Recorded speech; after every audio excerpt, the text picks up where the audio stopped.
Hello students, আজকে তোমাদের জন্য ক্লাস 9 এর প্রশ্নচিত্র 2024 এর সেকেন্ড সামেটিভ ইভ্যালুয়েশনের ফিজিক্যাল সায়েন্সের মডেল কোশ্চেন পেপার 9 আলোচনা করছি। এটা রামপুরহাট গার্লস হাই স্কুলের প্রশ্ন। প্রথমে গ্রুপ এটা দেখে নেব। একে দাগ, সঠিক উত্তরটি নির্বাচন করে লিখতে বলেছে। একের কোশ্চেন, প্রদত্ত কোন ক্ষেত্রে অণুর সংখ্যা সর্বাধিক? দেখো, 1 গ্রাম কার্বন ডাইঅক্সাইড, যেহেতু কার্বন ডাইঅক্সাইডের আণবিক গুরুত্ব কত? 44, সেক্ষেত্রে 1 গ্রামে অ্যাভোগাড্রো সংখ্যক বাই 44 হচ্ছে। এরপর 1 গ্রাম নাইট্রোজেন, মানে অ্যাভোগাড্রো সংখ্যাকে 28 দিয়ে ভাগ করলাম। এরপর 1 গ্রাম হাইড্রোজেন, তার মানে অ্যাভোগাড্রো সংখ্যা বাই 2 হবে, আর এটা মিথেন, সেক্ষেত্রে অ্যাভোগাড্রো সংখ্যা বাই 16 হবে। তাহলে এদের মধ্যে সব থেকে বড় কোনটা হবে? না, যার হরটা সব থেকে বড় সেটা সব থেকে ছোট হবে, আর যার হর সব থেকে ছোট সেই মান সব থেকে বেশি হবে। তাহলে এক্ষেত্রে 1 গ্রাম হাইড্রোজেনটাতে বেশি পরিমাণ থাকবে। এরপর দেখো, কার্বন ডাইঅক্সাইডের বাষ্প ঘনত্ব হলো, কার্বন ডাইঅক্সাইডের আণবিক গুরুত্ব কত? 44। তো তাহলে 44কে তুমি 2 দিয়ে ভাগ করে দাও, সেক্ষেত্রে 22 পেয়ে গেলাম, অর্থাৎ এক্ষেত্রে বিয়ের উত্তরটা সঠিক। এরপর দেখো, বলছে প্রদত্ত কোনটিকে ইমালশন বলা হয়? দেখো, এক্ষেত্রে উত্তর হবে শ্যাম্পু, তাহলে সি এর উত্তরটা সঠিক। জলের পিএইচ এর মান কত? অবশ্যই 7 হবে।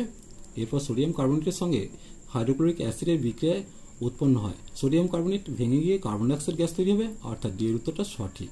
এরপর সিজিএস পদ্ধতিতে কার্যের একক হলো আর্গ হবে, অর্থাৎ সি এর উত্তরটা সঠিক। বৃষ্টির ফোঁটা গোলাকার হয় যে ধর্মের জন্য, তা হলো পৃষ্ঠটান। এই কোশ্চেনটা বারবার পড়ছে। বার্নৌলির নীতি কোন রাশির সংরক্ষণের উপর ভিত্তি করে প্রতিষ্ঠিত? উত্তর হবে শক্তির। এটা খুবই ইম্পর্টেন্ট।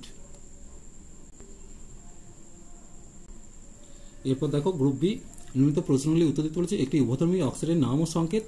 উভধর্মী অক্সাইডের নাম হচ্ছে জিঙ্ক অক্সাইড করবে, অ্যালুমিনিয়াম অক্সাইড করবে, যে কোনো একটা। আমি এখানে জিঙ্ক অক্সাইড লিখলাম, জিঙ্ক অক্সাইড। তার সংকেতটা হচ্ছে ZnO। এরপর দেখো, একটি অ্যাসিড ক্ষার নির্দেশকের নাম মিথাইল অরেঞ্জ, ফেনলথ্যালিন, বা তুমি লিটমাসও লিখতে পারো। এখানে আমি মিথাইল অরেঞ্জটা লিখলাম।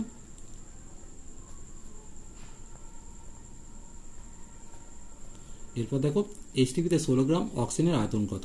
দেখো, এইচটিপিতে অক্সিজেন মানে কত? 32, তাহলে 32 গ্রামের আয়তন হচ্ছে 22.4 লিটার।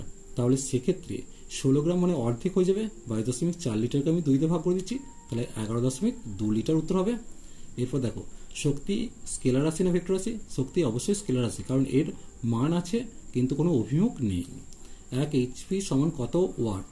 উত্তর হবে 746 ওয়াট। এমন একটি পদার্থের নাম লেখো যার উষ্ণতা বৃদ্ধিতে দ্রাব্যতা হ্রাস পায়, সেক্ষেত্রে কোলিচিন লিখতে পারো, যেটার সংকেত হচ্ছে ক্যালসিয়াম হাইড্রোক্সাইড, CaOH2। এরপর দেখো, পৃষ্ঠটানের মাত্রীয় সংকেত লিখতে রয়েছে পৃষ্ঠটান, তাহলে সেক্ষেত্রে Mt2 হবে। এরপর দেখো, পারদ ও গ্লিসারিনের মধ্যে কার সান্দ্রতা বেশি? এক্ষেত্রে সান্দ্রতা বেশি হবে কোনটার ক্ষেত্রে? পারদের সান্দ্রতা বেশি হবে। এরপর দেখো, পাস্কাল কিসের একক? পাস্কাল হচ্ছে চাপের একক, চাপের SI একক লিখে দেবে। এরপর দেখো, কোন স্থানে ব্যারোমিটারের পাঠ ধীরে ধীরে বৃদ্ধি পায়, তবে আবহাওয়া কেমন থাকবে? আবহাওয়া সেক্ষেত্রে কি হবে? আবহাওয়া পরিষ্কার আবহাওয়া থাকবে, তাহলে সেক্ষেত্রে আবহাওয়া পরিষ্কার কথাটা লিখে দিলাম। দেখো, এখানে একটা কোশ্চেন ছিল, কি দিয়েছে না, পারদ ও গ্লিসারিনের মধ্যে কার সান্দ্রতা বেশি? এটা আমি পারদ করেছিলাম, তোমরা এটা ঠিক করে নেবে। গ্লিসারিনের সান্দ্রতা সব থেকে বেশি। চলো আজ এই পর্যন্তই। নেক্সট ভিডিও নিয়ে খুব তাড়াতাড়ি হাজির হবো। ভিডিওটি ভালো লাগলে লাইক শেয়ার কমেন্ট করো, পারলে চ্যানেলটাকে সাবস্ক্রাইব করে নিও। চলো, টাটা, বাই বাই।